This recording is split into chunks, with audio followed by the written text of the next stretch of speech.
If you have a vehicle made in the last 10 or 15 years, you probably have a set of these around your car. Normally, they're located around the bumper, usually on the rear of the car, but they can be on the sides and the front of cars.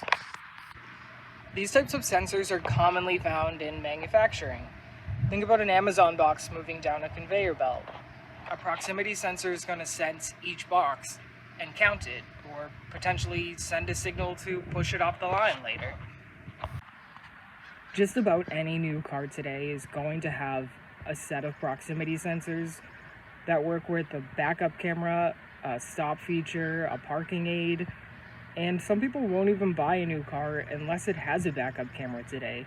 So these features are really a regular part of our life, where 20 or 25 years ago, it was kind of amazing technology.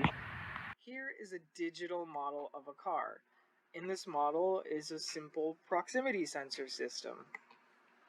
There are a couple of different types of sensors. A proximity sensor might detect a change in a magnetic field, it might detect a change in the response time of a signal, or it might photo-visually calculate the change in size of an object.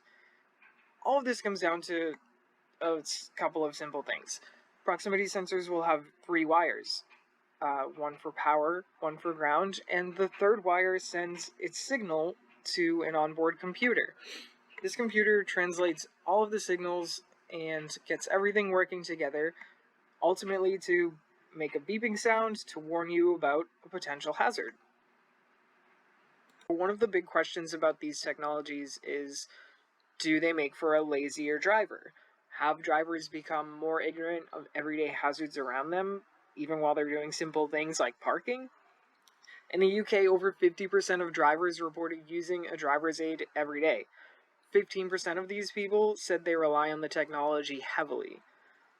Systems may fail or require calibration, and the reality is you're legally responsible for what happens behind the wheel of the car, whether you're using a parking aid or not. So what do you think? Do these technologies make for a lazier driver? Are the roads safer? Or is it just easier to park?